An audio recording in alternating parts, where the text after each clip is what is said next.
Ahora sí, no me falló. Ahora sí ya estamos grabando. Bienvenidos a todas y a todos. Hoy vamos a continuar con nuestra clase de Derecho Internacional Público.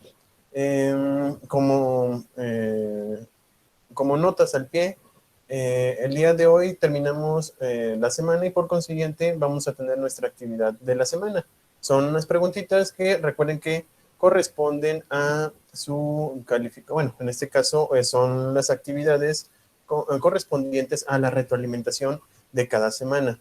Son muy sencillas, ya saben que pueden revisarlo a través de las diapositivas, pero ocupo de que realicen dichas actividades para yo poder calificarlos además de los exámenes parciales y su participación, así como su asistencia en cada clase.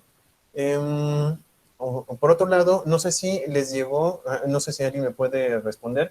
La universidad me mandó una infografía respecto a una conferencia que se va a dar de economía internacional. No sé si se las hicieron llegar. Si no, para ahorita en este momento mandárselas. Por eso ocupaba que alguien me dijera.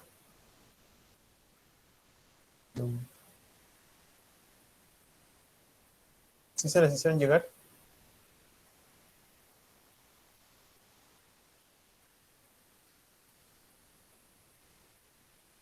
No, Vale. maestro.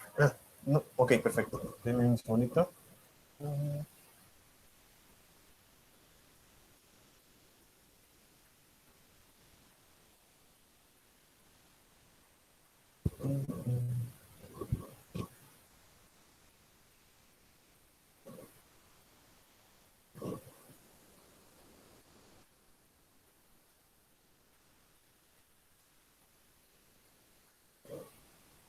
Perfecto. Va a ser el 8 de julio, todavía tienen un tiempo, pero necesitan inscribirse, ya sea a través de la universidad, pueden preguntarle a alguno de los coordinadores y para que puedan tener acceso a dicha actividad. Se me hace interesante, la verdad. No sé si ustedes han visto lo que es el comercio internacional. Es impresionante cómo en un país, por muy pequeño que pueda llegar a ser, puede ser muy relevante en cuanto a su economía por cuestiones de comercio internacional.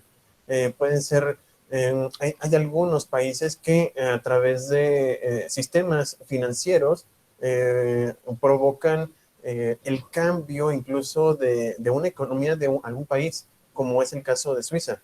Suiza está prácticamente especializada en este tipo de actividades y le ha funcionado también que pues es uno de los países más importantes en Europa y en general en el mundo. Y es utilizando a través de mecanismos internacionales para hacer este tipo de comercio. México también tiene mucha influencia en este tipo de situaciones. Vamos, es enorme la cantidad de bienes que se exportan y por lo tanto creo que sería un buen ejercicio que ustedes vayan o escuchen estas pláticas en donde se va a hablar sobre comercio internacional.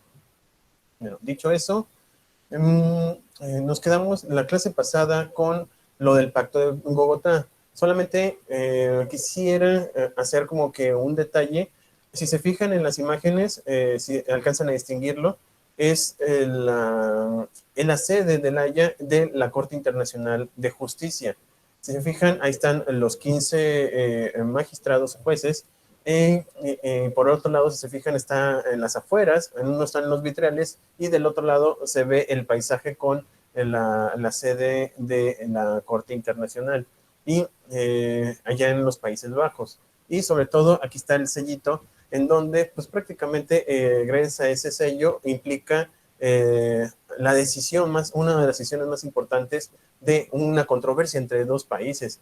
Gracias a eso, a ese sello que le da como que esa formalidad a cualquier caso que se presente ante la Corte Interamericana, le da ese plus, le da esa solemnidad y sobre todo implica la obligatoriedad ante dos estados que, por muy soberanos que sean, se pusieron de acuerdo para someterse a este tipo de cortes. Es impresionante cómo el concepto, a partir de un sello, implica incluso la realización o no de conflictos internacionales, o cómo es que esto los apacigua para que se eviten este tipo de casos en donde un país llegue a intervenir por cuestiones, en situaciones bélicas en un país determinado por cuestiones de ya sea conflictos comerciales o estratégicos o incluso diplomáticos. Les decía que muchas de las guerras que se han suscitado a través de la historia de la humanidad son a través de problemas diplomáticos, de algún tipo de desacuerdo, de algún tipo de situación, de algún inconveniente, por muy pequeño que sea, el hecho de que se lo hagan a una persona con tal autoridad o tal poder hace que, pues, vamos, por desgracia, mueran miles de personas o millones, como pasó en la Segunda Guerra Mundial o en la Primera con la muerte del archiduque. Entonces, vean la importante de estas imágenes. No sé si algún día a ustedes les gustaría formar parte de, pues, vamos a estar sentados ahí. Es un buen, una buena opción, o sea, me refiero a de que puede ser una aspiración importante. Repito, hay una mexicana en este tipo de cortes internacionales, y ¿por qué no pueden ser ustedes? Digo, la verdad es que nada les quita ese mérito, y sobre todo el esfuerzo que están haciendo ahorita se puede ver recompensado en formar parte o ser miembro de este tipo de cortes internacionales. A lo mejor sus aspiraciones no son tan internacionales, pero vean la opción. O bien, no sé si ustedes ya actualmente tengan alguna, ya una idea de cómo se van a graduar. Bueno, a mí no me han dicho nada al respecto la universidad. Yo les pongo a consideración que existen varios temas de derecho internacional que ustedes podrían utilizar. Por ejemplo, vamos a ver en ciertas sesiones posteriores lo que es el jus bellum, y sobre todo de que no existe como tal un pacto que vincule a todos los países. Bienvenida, Judith. Este, Nomás existe un solo pacto respecto al derecho de guerra, que realmente no debería ser un derecho de guerra, porque nadie tiene esa facultad de invadir a otro estado, sobre todo porque existen este tipo de tratados y estos mecanismos de solución de conflictos para no llegar a este tipo de situaciones. Como sí puede haber, pues necesitaríamos como una especie de procedimientos a seguir para que el hecho de que haya una violación de derechos humanos no sea tan grave. Fíjense hasta dónde, pues vamos, hasta dónde puedo llegar a mencionarlo. No tanto el que no solamente no se violen los derechos humanos, sino que no sea tan perjudicial. Así que ustedes también podrían tomar eso como nota para verlo en su tesis, o bien, bueno, no sé cómo se vayan a graduar tampoco, no sé si para ustedes es de conocimientos, o si es defensa de tesis, o bien si es por calificaciones, pues nomás para que lo tomen en cuenta. Una vez dicho esto, bueno, como ya les había comentado la vez pasada, el Pacto de Bogotá inicia con una renuncia. Vamos, lo principal es de que nadie tiene la oportunidad de cumplir algún derecho o alguna obligación por parte de otro estado a través de la guerra. Ya habíamos, bueno, en el caso de México, nos han obligado en el siglo, sobre todo en el siglo XX, siglo XIX, nos obligaron a pagar de una forma violenta. No sé si se acuerden en sus libros de historia, en donde México, pues vamos, había fallado en el pago de deudas, sobre todo entre 1830 a 1860.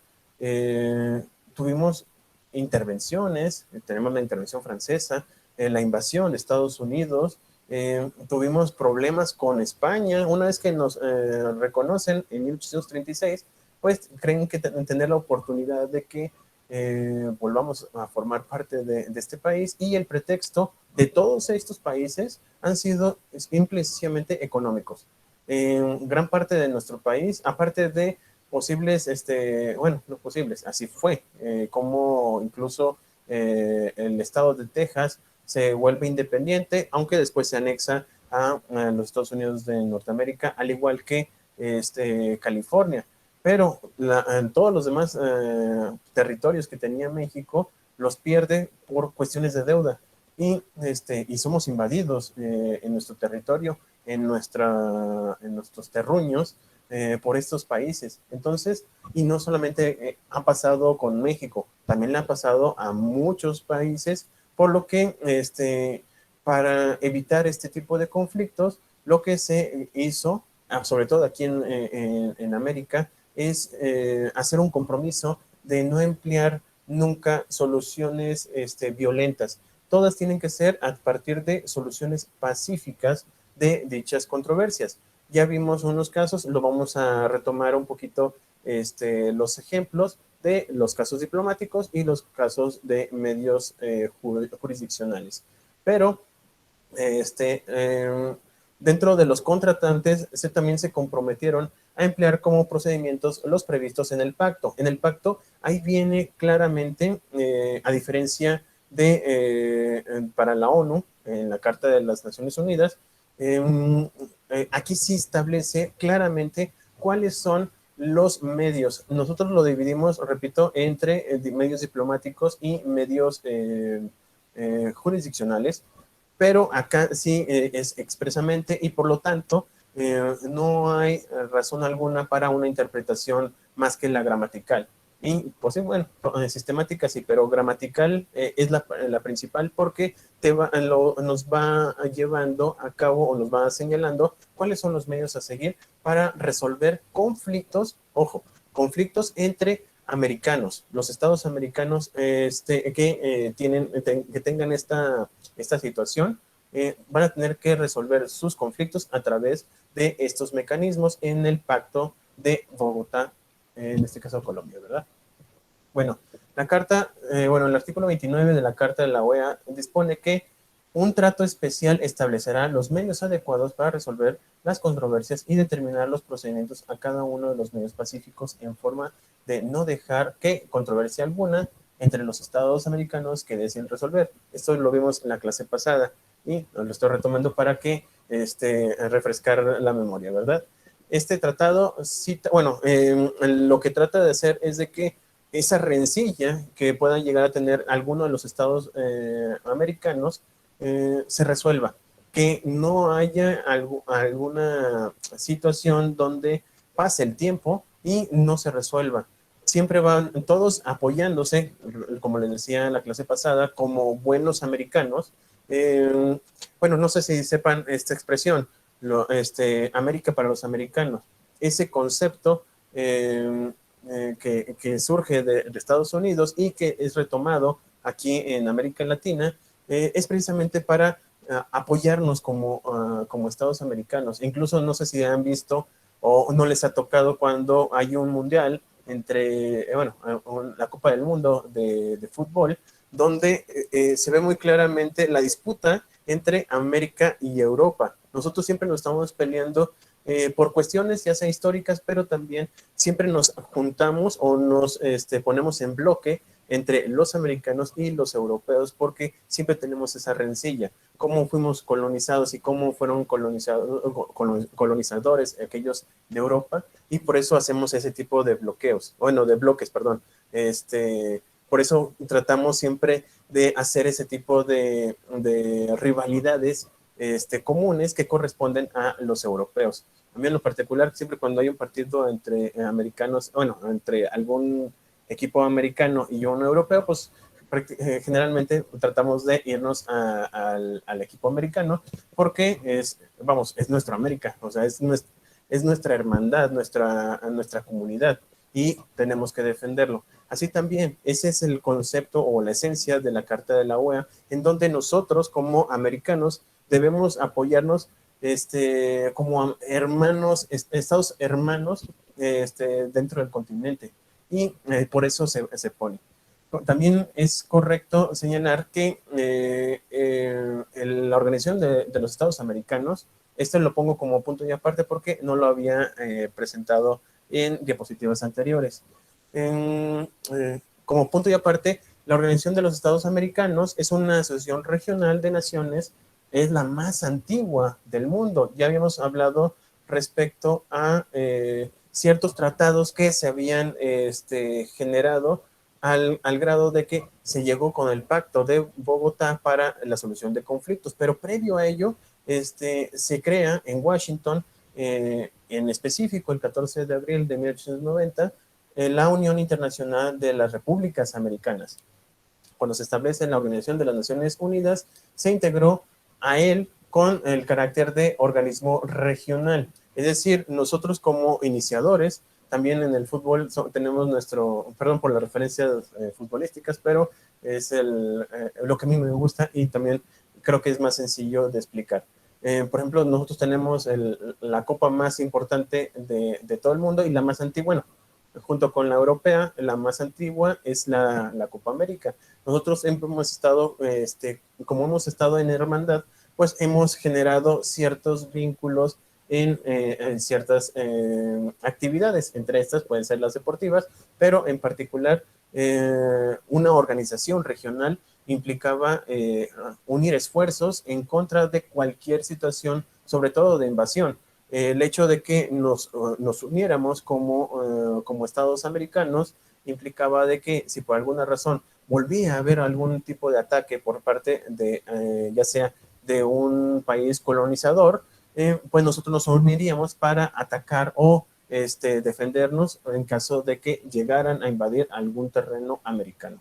Y por lo tanto, una vez que se crea la ONU, ¿cómo se llama? A mediados del siglo pasado, nosotros lo que hacemos es adherirnos a esta super, por decirlo de una manera, super organización internacional, que es la de la ONU. Nos vamos a adherir como una parte regional y una de las más importantes porque nosotros generamos en nuestro continente una muy gran parte de conocimientos jurídicos y sobre todo de derecho internacional público. ¿Ok? La carta, la carta que la rige fue la suscrita en Bogotá en 1848 y modificada mediante el Protocolo de Buenos Aires, el cual entró en vigor, en 1970 y hoy en día la OEA está compuesta por 32 estados miembros. Si bien somos uno de los organismos, bueno, la OEA es uno de los organismos más importantes y es uno de los que tiene mayor número de estados miembros, también es cierto de que hay algunos estados miembros que no están adheridos a ciertos protocolos o procedimientos en materia de justicia. Por ejemplo, el de derechos humanos, que también lo vamos a ver en 2 diapositivas más. Resulta ser de que no todos aceptan la Corte Interamericana de Derechos Humanos, vamos con el Pacto de San José, porque, entre otras cuestiones, no les acomoda el sistema jurídico de este continente. Tal es el caso de Estados Unidos, o bien alguna colonia que todavía forme parte, ya sea del Reino Unido, como es el de Jamaica, por ejemplo, o bien Belice, en donde utilizan lo que se conoce como el Commonwealth. Esto implica que no puedan adaptarse porque el procedimiento es distinto. Las formas de aplicar la justicia en estos estados son un poco más diferentes o no conservan el mismo protocolo. Es decir, no se hace, por ejemplo, por escrito. Tienen algunas situaciones por casos, no se utiliza o no se implementa a través de algún tratado o un convenio internacional. Bueno, como ejemplo, están dentro de los Estados miembros, está Antigua Antigua y Barbuda, perdón, Argentina, Bahamas, Barbados, Bolivia, Brasil, Colombia, Costa Rica, Cuba, Chile, Dominicana, Ecuador, El Salvador, Estados Unidos, Grenada, Guatemala, Haití, Honduras, Jamaica, México no podía faltar en este tipo de organizaciones, Nicaragua, Panamá, Paraguay, Perú, bueno, usted está viendo todos los países, y son los que forman parte ¿cómo se llama?, de la Organización de los Estados Americanos. ¿Cuál es el propósito de esta organización? Bueno, como ya les comentaba, es afianzar la paz y la seguridad del continente. Nosotros como un bloque americano vamos a defendernos de cualquier otro país que no corresponda a este continente. Y sobre todo, vamos a prevenir las posibles causas de dificultades y asegurar la solución pacífica de controversias que surja entre sus miembros. Esto es muy importante y por eso lo estoy recalcando.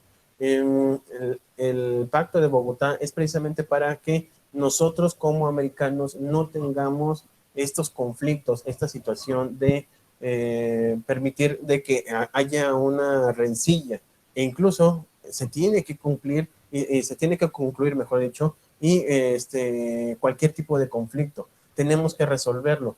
Actualmente, repito, sí existen algunos conflictos entre países porque sobre todo siempre ha sido por cuestiones territoriales o por causas diplomáticas, pero en general siempre hemos sido muy pacíficos entre nosotros. Prácticamente no nos peleamos, somos buenos hermanos. Pero si por alguna razón hubiera algún tipo de conflicto, para eso está este pacto.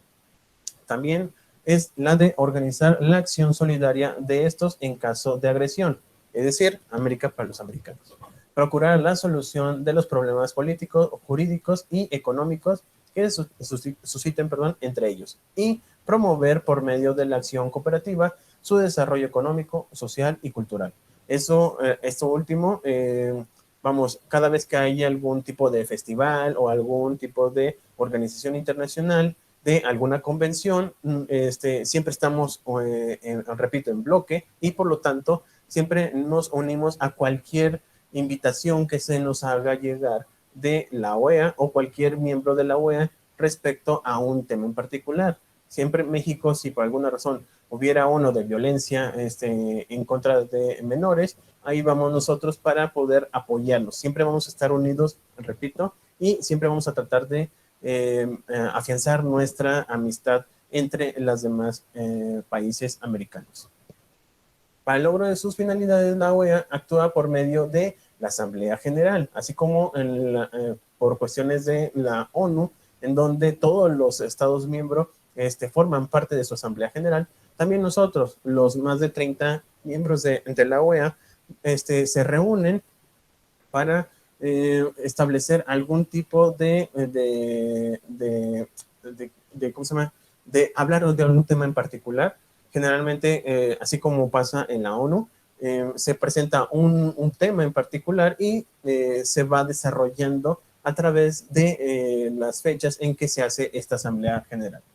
También está la reunión de consulta de ministros de Relaciones Exteriores, en donde se actúa, hace como, no es tanto una asamblea general, sino que se reúnen los ministros de Relaciones Exteriores, para nuestro caso, el secretario de Relaciones Exteriores, para ver algunos temas en particular.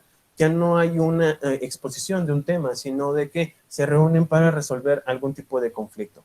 También están los 3 consejos, que es el Consejo Permanente, el Consejo Interamericano Económico y Social y el Consejo Interamericano de la Educación, la Ciencia y la Cultura. El Comité Jurídico Interamericano, la Comisión también Interamericana de Derechos Humanos, la Secretaría General o el Secretariado General, las conferencias especializadas y también los organismos especializados. Son un grupo, un concepto, una estructura, mejor dicho, de varias áreas especializadas en materia internacional, pero solamente del continente americano. ¿Cuáles son los procedimientos pacíficos previstos en el Pacto de Bogotá? Si bien vimos que los estados miembros tienen que solucionar sus conflictos, bueno, el Pacto de Bogotá nos va a señalar cuáles son estos procedimientos que se tienen que seguir. El primero de ellos ya lo hemos visto en materia general respecto a que va a haber una gestión de uno o más gobiernos americanos o de uno o más ciudadanos eminentes de cualquier estado americano que ajenos a la controversia en el sentido de que se van a aproximar a las partes, proporcionándoles la posibilidad de que encuentren directamente una solución adecuada. Esto está en el artículo 9 del Pacto de Bogotá y pues como ya les había comentado, es una persona o un estado que da todas las facilidades, los pone en estado de baja defensa para que estas personas no estén con el coraje y empiecen a dialogar. No van a hacer nada, no van a, este tercero como tal, solamente va a gestionar, va a dar todas las facilidades, pero no va a presentar ninguna solución de conflicto. ¿Por qué? Porque si presentara esta persona alguna respuesta o alguna una solución, pues para empezar, no sería un buen oficio. O sea, no tendría el concepto como tal. Estaríamos hablando, en todo caso, de una conciliación. Pero, y sobre todo, cuando pasa esto, o si dieran alguna solución, lo que implicaría para algunos de los estados en conflicto es de que esa persona o ese estado está cargado a un lado y podría haber otro conflicto más al que ya tienen ellos de común denominador. La mediación va a consistir en someter la controversia a uno o más gobiernos americanos o a uno o más ciudadanos eminentes de cualquier estado americano extraños a la controversia. En uno u otro caso, el mediador o los mediadores serán escogidos de común acuerdo por las partes. Aquí sí van a hablar, no van a dar solución como tal, pero sí van a decir, oye, pero es que recuérdate que aquí pasó esto en este caso. Recuerda que también pasó esto en este caso. No solamente van a dejar un ambiente neutral, sino que también van a estar hablando. No van a dar ninguna solución todavía, solamente van a hablar y van a permitir el diálogo de una manera un poco más activa. No dan soluciones, solamente establecen algún tipo de elemento y facilitan que en los casos anteriores de otros estados sean facilitados a las personas o los estados conflictuados para poder decir, mira, esto pasó en este caso y tienes, si por alguna razón te fueras a un medio jurisdiccional, pues lo perderías. O bien, le dan como una orientación a ambas partes para que pues de una vez terminen con ese conflicto que los está aquejando. También sus funciones consistirán en asistir a las partes en el arreglo de las controversias de la manera más sencilla y directa, evitando formalidades y procurando hallar una solución aceptable. El mediador se abstendrá a hacer informe alguno, no se va a meter en más, solamente va a tratar de apoyarlos. Y en lo que atañe, los procedimientos serán absolutamente confidenciales. Eso también es muy importante porque no puede haber algo más público. Vamos, si llegan a ese lugar y están enojados las dos partes, imagínense que hubiera algún medio de comunicación en donde afirmara una cosa u otra que implicara uno o una aceptación de algún estado respecto de algún conflicto, pues eso se va a hacer mucho más grande y por lo tanto podría haber, el conflicto sería mucho mayor. También está la investigación y conciliación. También, bueno, esto también lo vimos en clases pasadas. La investigación es solamente hacer una comisión de investigación en donde van a revisar cuál fue el origen del problema, así como pasó en la línea 12 del metro, en donde hay una comisión de investigación, en este caso de Noruega, que determinó unas situaciones o varias situaciones que hubo respecto a la caída de la línea 12. Así también puede haber una comisión de investigación en donde van a encontrar el origen de todo el problema y se los va a presentar como informe a las partes para que hasta cierto punto puedan decir, no, pues sí, es que si ya tengo el problema o ya yo tengo la culpa como Estado, pues puedo desde de este momento resolver ese conflicto. O bien está la conciliación, que estará constituida con arreglo a las disposiciones establecidas por los subsecuentes artículos del Pacto de Bogotá. Es un poquito más amplio el procedimiento a seguir de la conciliación. No lo vamos a ver en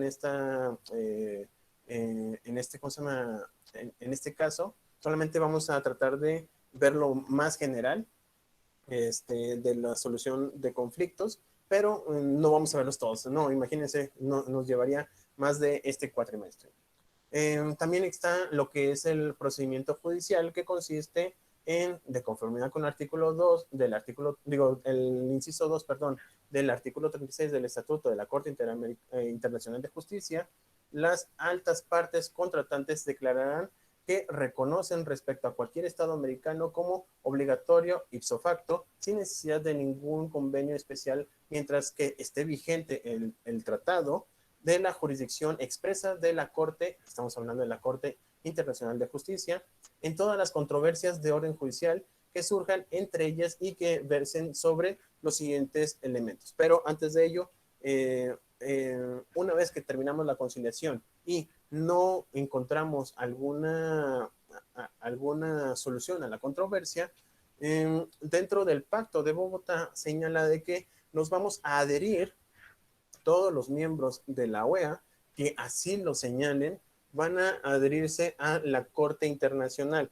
¿Se acuerdan que habíamos dicho que había formas de pactar entre las partes de que la Corte Internacional de Justicia sea el encargado de resolver sus conflictos? Bueno, cuando no se puede solucionar los conflictos entre los estados americanos, lo que va a pasar es de que en el propio Pacto de Bogotá señala de que toda controversia en materia jurisdiccional se va a ir o se va a trasladar a la Corte Internacional cuando se trate de los siguientes temas. El primero de ellos es la interpretación de un tratado. Cualquier cuestión de derecho internacional, la existencia de todo hecho que, si fuera establecido, constituirá la violación de una obligación internacional y la naturaleza o extensión de la reparación que ha de hacerse por el quebrantamiento de una obligación internacional. Todo esto, si por alguna razón alguno de los estados cayera en este tipo de actuar, entonces estaríamos hablando de que pueden las partes ir ante este medio jurisdiccional, como en la Corte Internacional, para solucionar este conflicto. Pero para que llegue a esta situación, ya les había comentado también de que tiene que haber algún tipo de medio que logre solucionarlo. No van a llegar hasta esa situación por cuestiones económicas. Es muy caro, no me voy a cansar de decirlo porque es muy, vamos, si de por sí, cuando se trata de lo individual, una persona por gastos y costas, puede llegar a perjudicarle en su economía de alguna persona que tenga algún conflicto. Ahora imagínense un país en donde lo que no solamente estamos hablando de miles de millones de dólares en algunas ocasiones, sino que también lo que se ve afectado es la soberanía del Estado o bien la opacidad con que actúan dichos estados.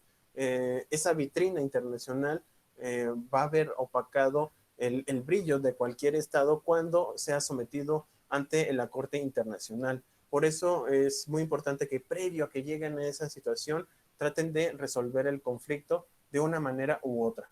Y generalmente se da, no llegan a tanto porque, pues para empezar, va a durar muchísimo ¿cómo se llama? El caso y sobre todo, repito, el hecho de que sigan y sigan, y peor aún, que salga perdedor el Estado que representan, pues también el conflicto de que haya perdido y que haya sido sometido a esa obligación de pagar, pues no le beneficia en nada en lo que corresponde a su soberanía.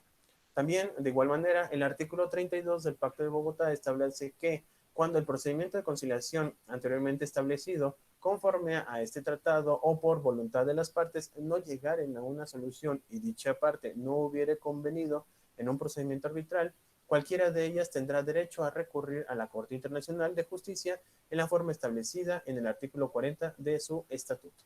También, la jurisdicción de la Corte quedará obligatoriamente abierta conforme al inciso primero del artículo 36 del mismo estatuto.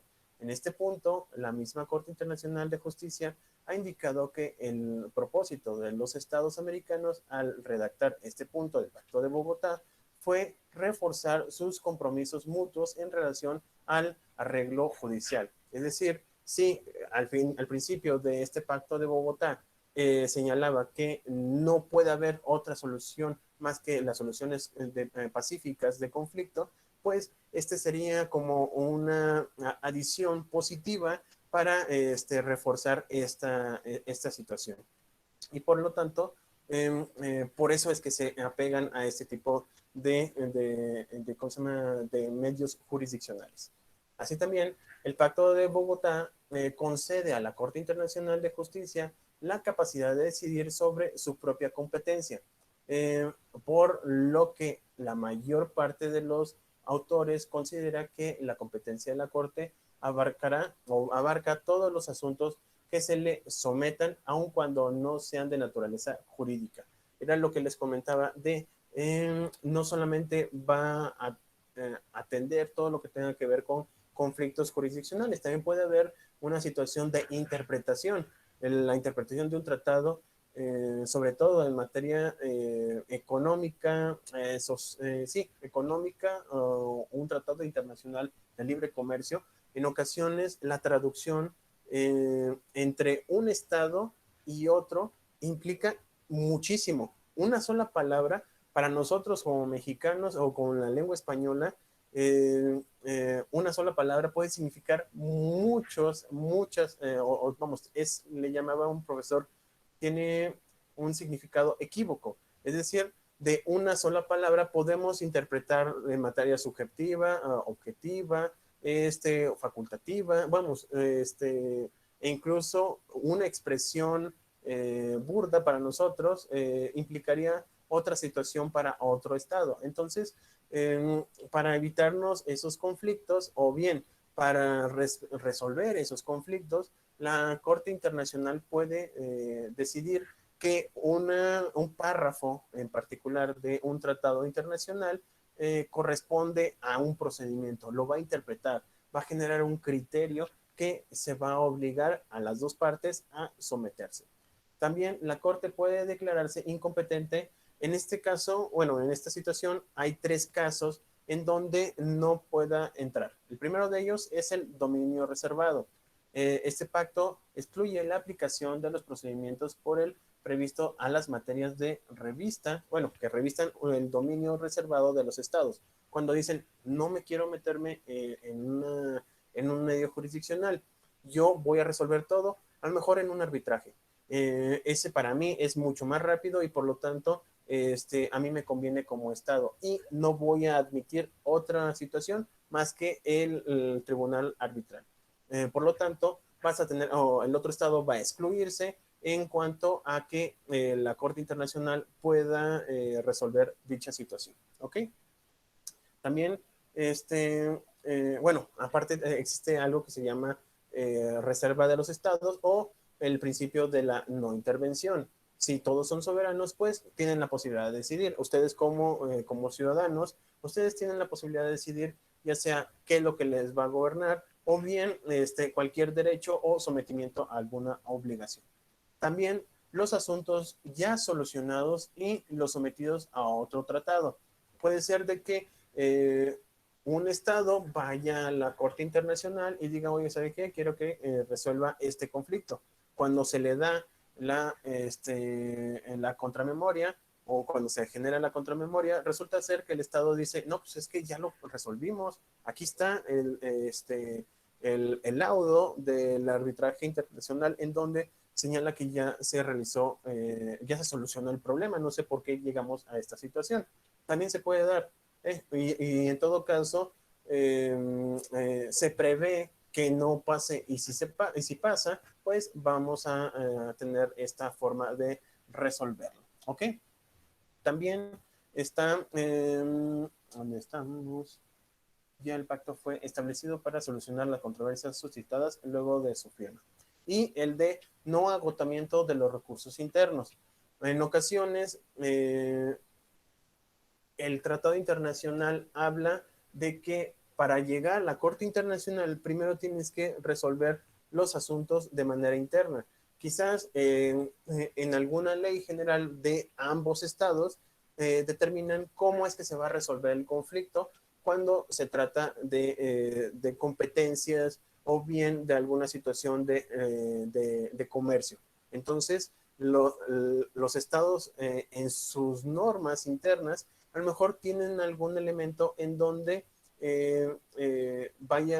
logre resolver ese conflicto y por lo tanto, bueno, pueden evitarse irse a la Corte Internacional o incluso no llegar a la mediación, conciliación o una investigación.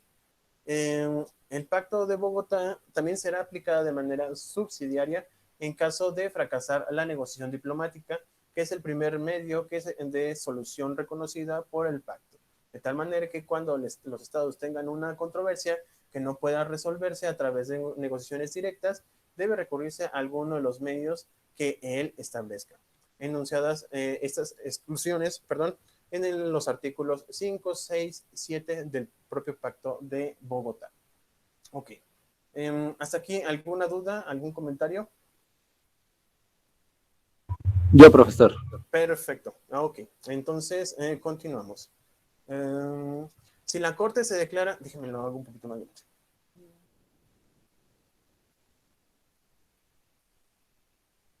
Ok. Si la Corte se declara incompetente para conocer la controversia por los motivos señalados en los artículos 10, 6 y 7, que son los que acabo de hablar, se declarará terminada la controversia. Y no es, ojo, tampoco no es que ya no se vaya a resolver, solamente que ese no es el medio. Es como ustedes cuando presentan un escrito en materia civil y cuando lo ven, el juez va a decir, no, pues que no soy competente para ello.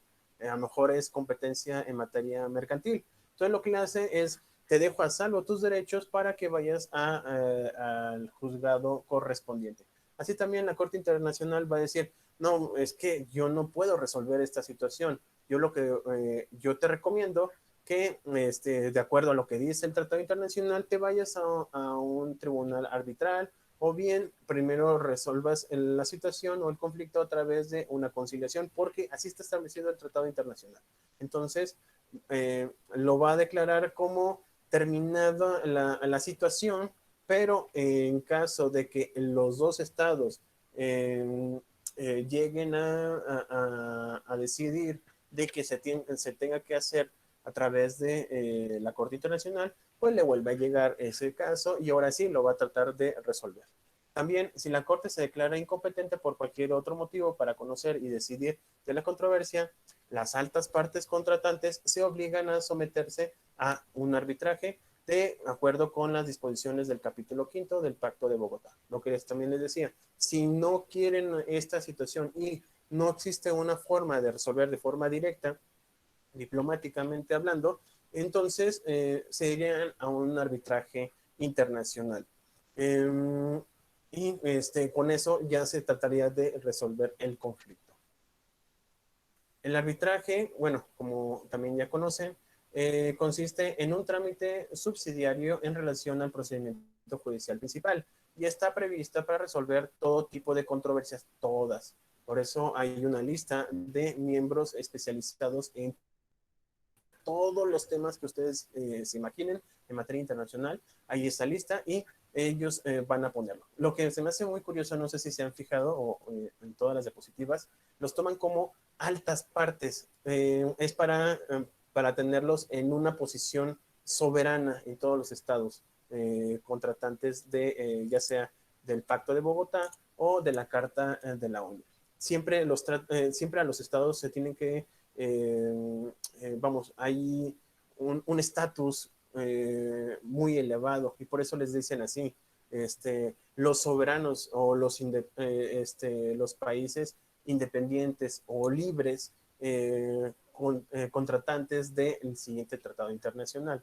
Son muy solemnes en la forma de señalar quiénes son los estados, y por eso se repite mucho, y es siempre las altas partes, los contratantes, los estados soberanos, los países independientes o liberales, o no liberales, no, con su libre soberanía, firman o contratan el siguiente convenio. Son muy particulares las formas en describir a cada uno de los estados miembros.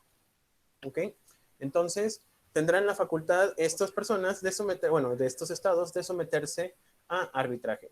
Si se pusieran de acuerdo en ello, las diferencias de cualquier naturaleza, sean o no judiciales, también puede ser alguna interpretación, o bien en ocasiones algunos países no tienen la posibilidad de tener río o mar o salida al mar. Entonces, pueden hacer algún tipo lo podríamos llamar como servidumbre, y esa servidumbre se puede contratar de una forma, no, bueno, contratar me refiero a que puede correlacionarse o puede llegar a un convenio, ese era el término, entre las partes. Y, por ejemplo, ese convenio no, a lo mejor o quizás tenga que hacerse una revisión, y si no quieren ir a la Corte Internacional, el arbitraje es el idóneo para poder resolver ese conflicto, y es el que va a determinarlo. O como son especialistas en esa situación, en materia privada, a lo mejor ellos tienen algo más allá de los tratados internacionales que pudieran solucionar ese conflicto, evitando obviamente cualquier situación bélica. El arbitraje puede ser facultativo u obligatorio. Cuando es facultativo, perdón, cuando las partes tienen una libertad absoluta para celebrar un compromiso y decidir sobre la composición del órgano. Todo será producto de un acuerdo entre ellas. Es obligatorio cuando la Corte Internacional de Justicia se declara incompetente por las razones ya enunciadas en los artículos 5, 6 y 7 del Pacto de Bogotá. Cuando pasa esto, entonces automáticamente se deja al Tribunal de Arbitraje Internacional para que resuelva estos conflictos. En las cuestiones relevantes por medio del Pacto de Bogotá se pueden entrar a la jurisdicción de la Corte Internacional. Así nosotros, como cuando tenemos en la Suprema Corte de Justicia algún tema importante que se tenga que resolver, vamos, si hablamos en materia internacional, pues prácticamente todos los casos son relevantes, porque la situación cuando se resuelve va a impactar en todos los estados, no solamente en los que están en conflicto, sino que va a dar algún criterio para que todos los demás lo vean.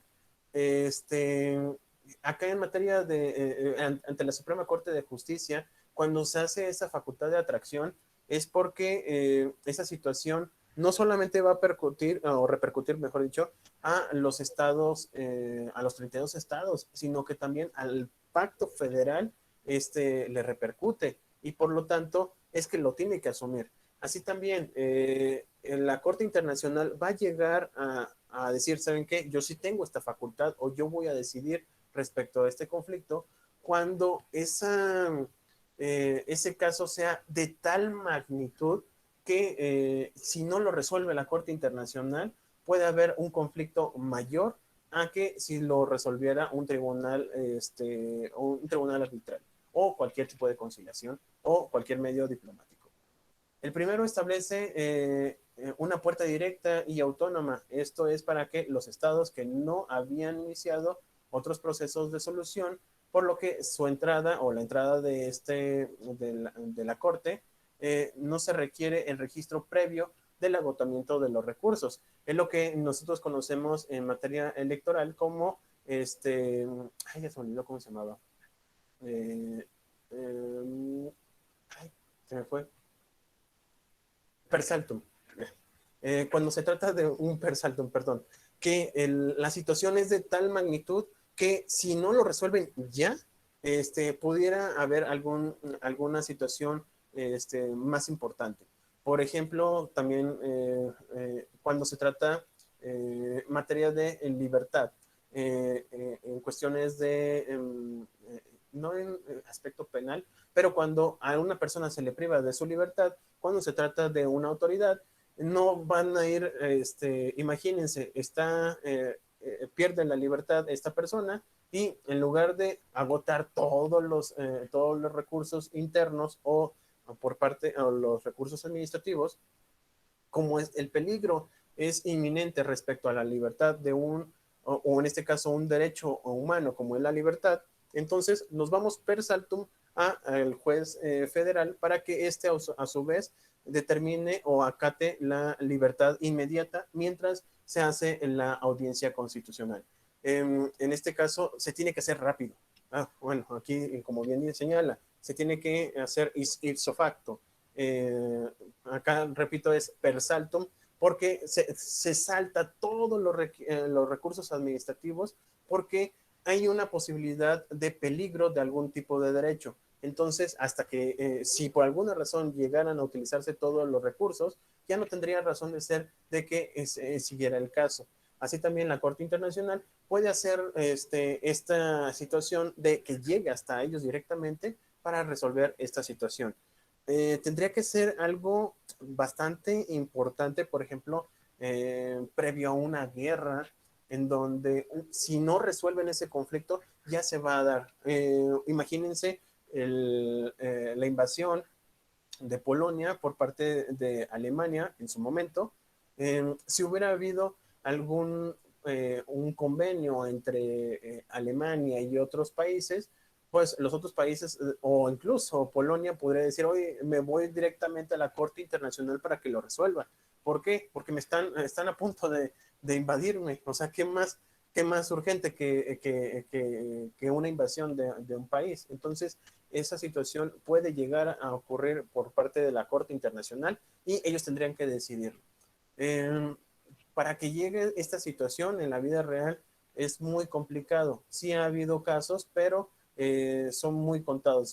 Creo que los puedo contar con los dedos de mi mano, porque, vamos, todos como tal se podrían llamar que son importantísimos por cuestiones relevantes de cada estado, pero hay algunos que son más importantes que otros. También podría ser una puerta, bueno, para que llegue esta situación, no directa, teniendo que atravesar otros caminos. En este caso, las partes no deben haber llegado a una solución del procedimiento de conciliación, ni tampoco hubiesen convenido en un procedimiento arbitral. Al darse estas circunstancias, cualquiera de las partes tendrá derecho a recurrir a la Corte Internacional de conformidad al artículo 40 del Estatuto de la misma. Si por alguna razón alguno de los estados dice no quiero una resolución diplomática o directa, yo quiero irme directamente a la Corte Internacional.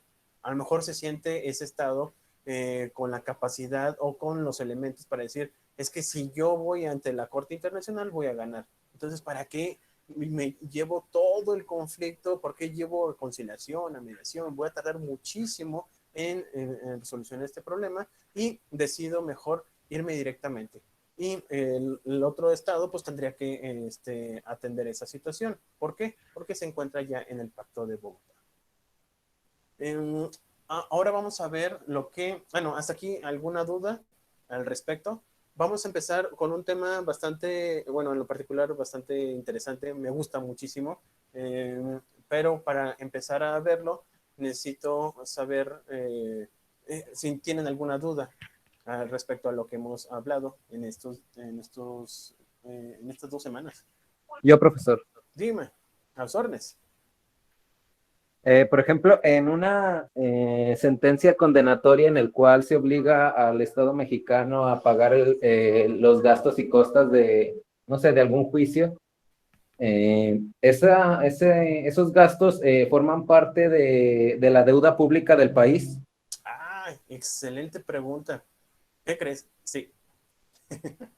Sí, pero ellos, lo que tiene que haber primero es, tiene que existir un presupuesto.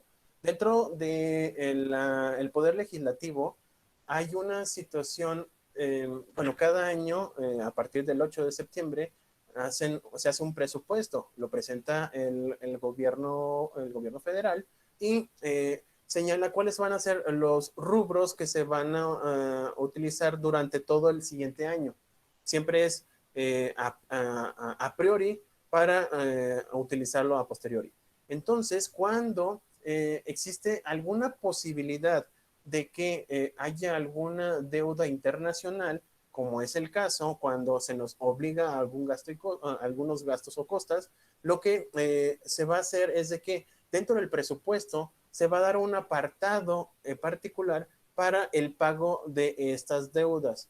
Generalmente, y sobre todo la Secretaría de Relaciones Exteriores, tiene como algunos cálculos de algunas sentencias previas. Cuando viene, por ejemplo, el caso de Estados Unidos contra México por la utilización de ¿cuál era? Recursos vamos, cuando se estaban matando a los delfines, en donde se va a la corte y nos obligan a poner esa leyenda y el pago de gastos y costas. México, cuando ya se le da la sentencia, está obligado a generar un presupuesto particular para hacer el pago de dicha deuda.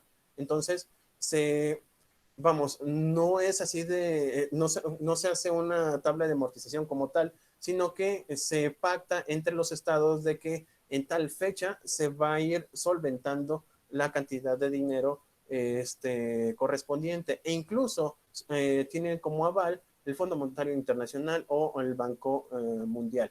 Entonces lo respalda, es como una afianzadora en donde si no paga, va a pagar después, pero bueno, lo paga el Fondo Monetario Internacional, pero después se lo cobra y con creces, temo decirte, a nuestro país. Entonces, como tal, tiene que estar presupuestado. Si no, hay otros mecanismos para el pago de las mismas. Nosotros en materia civil o mercantil no llegamos a esa situación. Si te fijas, cuando hay una condena de gastos y costas, incluso se vuelve una ejecutiva, ya sea civil o mercantil, en donde se embarga a la persona con sus bienes. Acá no es tanto así, sino que se cobra por otros medios, pero sí se tiene que presupuestar. No sé si respondí tu pregunta. Sí, profesor, gracias. De nada. ¿Alguna otra duda al respecto? Digo, es que es a mí me gusta mucho la materia y sobre todo, Derecho Internacional Público. El privado es un poco más monótono y ya está encaminado el Derecho Internacional Público a unificarse. Hay un proyecto que se llama UNIDROIT, no sé si ya les comenté, en donde quieren conjuntar todo lo que es materia civil para que se homologue en todos los estados miembros de la ONU, en donde pueda incluso uno como ciudadano que se le respete su nacionalidad, su individualidad, incluso el respeto de género o el derecho a no tener género, ya están haciendo una estructura. Han pasado más de 25 años desde el inicio del proyecto y creo que van a faltar otros 25 más, pero está poniendo esto algo muy padre, la verdad, porque va a haber un momento en donde ustedes incluso, si por alguna razón están en otro país y requieren algún documento oficial, pues ya van a poder, así como hacemos ahorita con los registros civiles, en donde en una computadora puedes bajar tu acta de nacimiento, tu cédula profesional, así van a poder hacerlo a nivel internacional, ya con la apostilla, con la traducción incluso de tu acta de nacimiento para que sea válido en todos los estados miembros ya sea de la OEA o bien de la ONU. Es algo fascinante. Ya lo están tratando de hacer en Europa, pero todavía falta un poquito. Pero son cosas novedosas. Aquí en particular el sistema de derecho internacional público va más allá de lo individual. O sea, todo lo que, así como el efecto mariposa, una cosita, por muy pequeña que parezca, en otro lado del mundo es el acabose. O sea, cualquier decisión, por muy pequeña, va a implicar la pérdida de miles de millones de dólares. No lo quiero poner así como tan drástico, pero no sé si se dieron cuenta, otra vez una referencia de fútbol, una disculpa, pero es que la tengo muy presente. Estoy segurísimo que, bueno, a los que les gusta el fútbol, no sé si vieron una entrevista o estaba en ¿cómo le llaman? Una conferencia de prensa entre Cristiano Ronaldo y los conferencistas, y el solo hecho de haber agarrado las dos botellas que tenía al frente de una marca refresquera, las quita y pone el agua, ese rechazo implicó que todos sus fans, ya ven que, bueno, tiene, creo que eran 235 millones de seguidores el que tiene este personaje en sus redes sociales. Imagínense, más de casi 3 veces en la población de México lo tiene ahí siguiendo. Esa situación de haber quitado esas botellas de la conferencia implicó una pérdida de casi 4,000 millones de dólares para la refresquera, nada más por haber hecho esa situación, para haberlo quitado. Ahora imagínense una situación de tensión, ya sea Estados Unidos y China, en donde está el conflicto de tecnologías o bien un conflicto bélico, un rechazo, una situación de enojo de una de las partes. Por eso no sé si se acuerdan cuando estaba Donald Trump, cualquier berrinche que hacía era una situación de tensión, pero no para nada más para Estados Unidos. El problema era de que ese berrinche implicaba mover todo lo que era la economía mundial. Todo lo que implicaba también era el bloqueo de software de China hacia Estados Unidos, implicaba también pérdida de miles de millones de dólares para la economía de unos y de otros. Y todos los demás que estábamos así de expectantes, éramos los que perjudicados. México, cuando pasó eso, pues no sé si se acuerdan, empezó a haber una volatilidad del dólar, porque no teníamos así como de, pues a quién vamos a apoyar, o sobre todo a quién con quién vamos a invertir. Con ambos tenemos un tratado internacional y sobre todo tenemos la necesidad de apoyarlos a ambos porque somos amigos comerciales, ambos. Si bien Estados Unidos es nuestro aliado principal de importación y exportación, China es una de las industrias, digo, una de las economías más grandes, vamos, casi una tercera parte casi, junto con la hindú, son una tercera parte de la población, y sobre todo su producción obviamente es muy elevada. Por eso bueno, me metería en otras situaciones, pero el caso es de que es tan relevante la discusión de dos países tan importantes como China y Estados Unidos, que nos va a repercutir. Y eso es lo que se da la degustación, por decirlo de una manera un poco burda de mi parte, del derecho internacional público. Y eso es lo que, bueno, estoy tratando de expresárselos, espero que esté haciéndolo correctamente. Cómo un tratado internacional mueve un ordenamiento interno, cómo a nosotros, nuestra forma de trabajar, si bien era, vamos, muy ordenada, muy técnica, el derecho,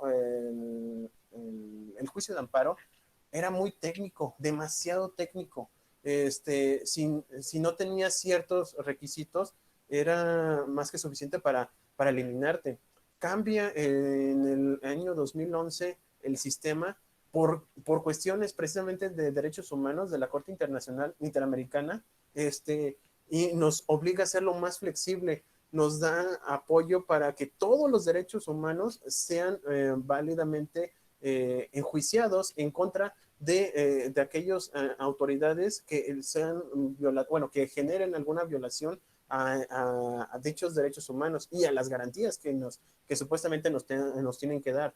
Esas garantías de audiencia o de no molestarnos, de garantizarnos nuestras libertades, todo eso se ve cambiado e incluso en la forma de estructurarse. Hay algunos tecnicismos, en efecto, que todavía no se han podido cambiar, pero va a haber un momento, yo les aseguro que por lo menos en 5 años va a haber un cambio, una mejora con las reformas que ha habido en el Poder Judicial. Salvo, hay algunas excepciones, pero en general van a ver que va a haber esos cambios importantes. Y por eso quería hablarles primero de la solución de conflictos y ahora vamos a ver este sistema, el Sistema Interamericano de Derechos Humanos. Tenemos una declaración internacional sobre los derechos humanos, pero aquí en México, aquí en el continente americano, les repito, somos una hermandad, somos amigos y como amigos tenemos que velar no solamente entre nosotros el respeto mutuo de nuestras libertades como soberanos, sino que también tenemos que respetar los derechos de nuestros súbditos. ¿Por qué? La gran mayoría de los estados americanos están constituidos, incluso tienen sus propias constituciones, en donde establecen la soberanía está residida a través del pueblo. Del pueblo surge lo que son los gobiernos y por lo tanto estos son los que tiene que respetar los derechos humanos de quienes los pusieron ahí. O sea, si los pusimos ahí es porque queremos que esas personas nos respeten o que cumplan con el pacto originario, que es, en este caso sería nuestra constitución. Y si dentro de la constitución habla de derechos humanos y sobre todo que dentro de los procedimientos establecidos en cada una de las constituciones habla sobre la inclusión de derechos humanos establecidos en tratados, convenios o protocolos internacionales, pues tenemos que asumir que nuestro sistema debe de responder y debe de cumplir con esas obligaciones. ¿Qué es lo que pasa? Bueno, ahorita vamos a ver la parte, bueno, no tanto, voy a hacer alguna explicación general, pero en la siguiente sesión vamos a hablar de manera general, no vamos a ver todos los tratados internacionales en materia de derechos humanos, me voy a enfocarme un poquito en lo que es el Pacto de San José, pero de manera general, y a partir de ahí vamos a ver cómo es el procedimiento de la Corte Interamericana de los Derechos Humanos y sobre todo una vez que tengamos este sistema interamericano de derechos humanos, vamos a ver después unos tratados internacionales, cómo nos afectan a nosotros como ciudadanos y sobre todo cómo vamos a poder emplear esta situación. Espero que al final de nuestro curso, de nuestro cuatrimestre, podamos hacer algunos ejercicios sencillos, pero para que ustedes vean que si por alguna razón en su vida de abogados, que ya estamos a nada, ya estamos a prácticamente 2 meses para que ustedes empiecen con su trámite de ser licenciados, de ser colegas. Vean la forma en que si algún momento determinado nuestro sistema judicial no nos apoya para el respeto de los derechos humanos, ustedes vayan o pueden ir a la Corte Interamericana de Derechos Humanos, vayan allá hasta San José de Costa Rica, y presenten su caso. Vamos, también mi intención no es, si ustedes no quieren ser magistrados o jueces en esta materia, imagínense ustedes, pónganse en ese sueño en donde ustedes llevaron un caso hasta la Corte Interamericana de Derechos Humanos y le ganaron al Estado mexicano.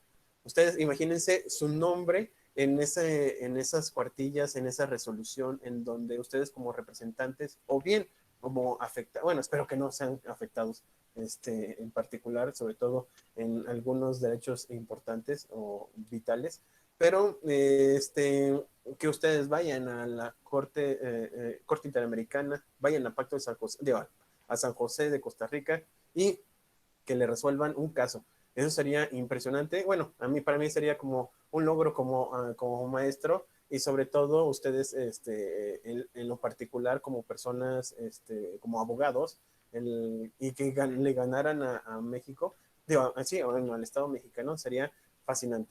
Bueno, yo creo que hasta aquí. Si quieren, para no cortar el tema como tal, la Corte, bueno, el sistema interamericano habla de ciertos aspectos, no es tan técnico, pero tampoco no es tan rápido. De hecho, yo me acuerdo, el único que me acuerdo así, ahorita a la mano es el de Jorge Castañeda y tardó más de 2 años en que se diera alguna resolución. Tarde, pero dirían tarde, pero sin sueño, pero sí fue, sí se realizó una, ¿cómo se llama?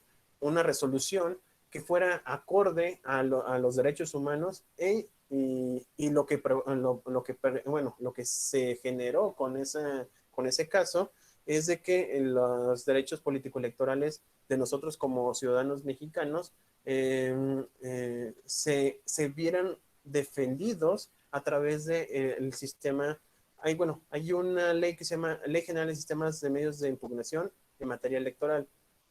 Anteriormente era muy cotado o estaba muy limitado para candidatos y partidos políticos. Gracias a este caso en particular, logró hacer un cambio al sistema judicial y permitió que cualquier ciudadano que se le vea violentado algún derecho político electoral durante el procesos electorales o posterior cuando ya están asumiendo su cargo como ya sea presidente, síndico, diputado, lo que ustedes gusten como que corresponda a una elección de cargo público, se ha resuelto a través de los tribunales internos de México. Anteriormente, a partir del 2007 para adelante, sí se lograba, sí se puede hacer eso.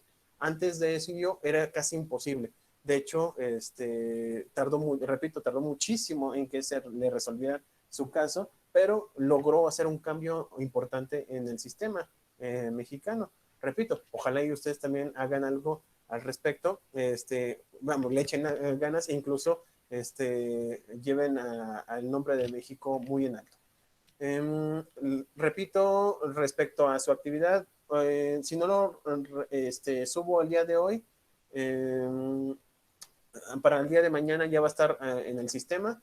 Son tres preguntas respecto a lo que vimos durante esta semana y con eso me doy por satisfecho respecto a la actividad. ¿Va? Entonces, si no tienen ningún inconveniente, nos vemos el próximo lunes a las 3 de la tarde y que tengan un excelente fin de semana. Lluvioso fin de semana. ¿Ok? Gracias, buenas noches. Buenas noches, Itzel. Hasta luego. Déjame más.